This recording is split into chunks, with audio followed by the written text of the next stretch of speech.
વિધાનસભામાં ગુજરાતના એક પરિવારને સ્પર્શતો ખૂબ જ ગંભીર પ્રશ્નને જે બનાવ હમણાં જ રાજકોટમાં બન્યો કે દવાખાનાના ડોક્ટર દ્વારા જે દર્દીની તપાસનો જે ભાગ છે, જે રૂમ છે, એના સીસીટીવી ફૂટેજ લીક થાય, સોશિયલ મીડિયા પ્લેટફોર્મ પર એને અપલોડ કરવામાં આવે, 500 રૂપિયાથી લઈને 2000 રૂપિયામાં આ ખાનગી માહિતી જે કહેવાય, જે સીસીટીવી ફૂટેજ કહેવાય, એને સોશિયલ મીડિયામાં વેચવામાં આવે ને એવી ગંભીર બાબતનો મુદ્દો લઈ ને કોંગ્રેસ પક્ષ તરફથી વિધાનસભાના નિયમ 116 અંતર્ગત આ મુદ્દાની ચર્ચા કરવામાં આવી છે.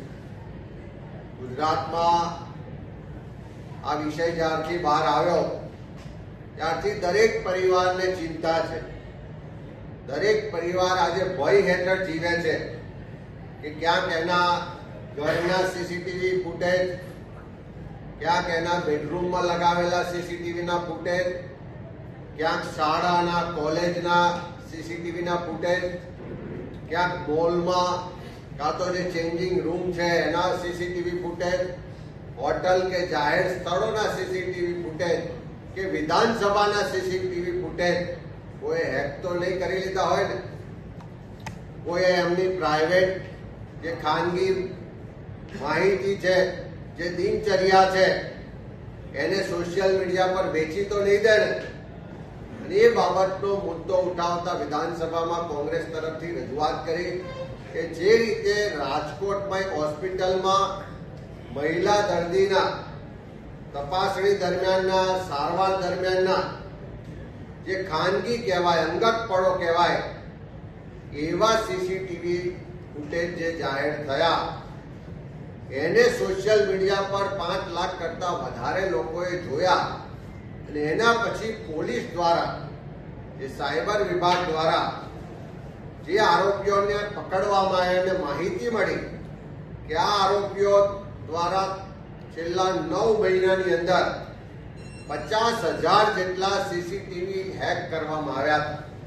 અને આ 50,000 જેટલા સીસીટીવી જે ગુજરાત કે ગુજરાત બહારના હોઈ શકે છે, એમાંથી હોટલના સીસીટીવી છે, શાળા કોલેજના સીસીટીવી છે, હોસ્પિટલના સીસીટીવી છે, લોકોના ઘરના સીસીટીવી છે, આવા દરેક જગ્યાના સીસીટીવી હેક કરવામાં આવ્યા હતા. અમે સરકાર પાસે માંગણી કરી છે કે આજે ગુજરાતનો એક પરિવાર ભયમાં જીવે છે. એક પરિવારને પોતાની અંગત, પોતાના કુટુંબની ખાનગી માહિતીઓ જાહેર થવાની ચિંતા છે. ત્યારે સરકાર આ ગુજરાતના લોકોને આશ્વસ્ત કરે. પણ દુઃખ સાથે કહેવું પડે કે ડબલ એન્જિનની સરકાર છે. કદાચ કોંગ્રેસનો કોઈ ધારાસભ્ય ક્યાં જાય છે, કોંગ્રેસ કેવો વિરોધનો કાર્યક્રમ કરવાની છે કે કોઈ પણ સામાન્ય માણસની જાસૂસી કરવા માટે આખું સરકારી તંત્ર લાગે પડે.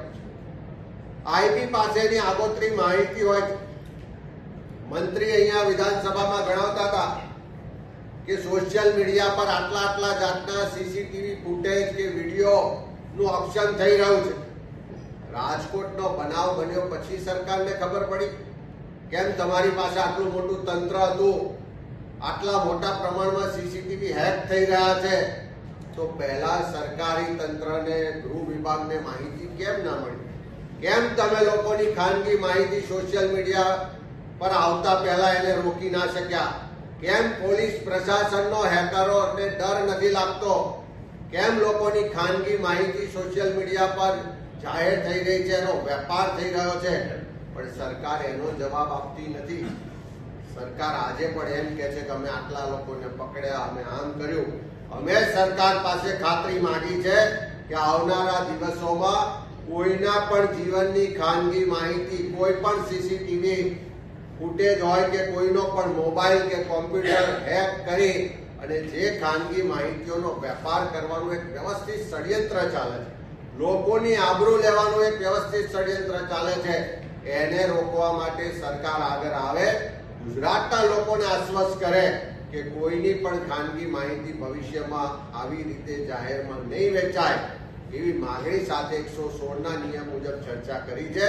અને આજે ગુજરાતનો એક એક પરિવાર ભય હેઠળ ચિંતા સાથે એની ખાનગી માહિતી, એની ખાનગી જીવનની દિનચર્યા ક્યાંક ચોરાઈ તો નહીં જાય ને, ક્યાંક સોશિયલ મીડિયા કે મીડિયા પર એને અપલોડ તો કોઈ નહીં કરી દે ને, એ ચિંતા અને ભયના ઓથાર હેઠળ જીવી રહ્યો છે. ત્યારે એમાંથી લોકોને બહાર કાઢવા માટે માંગણી કરી છે.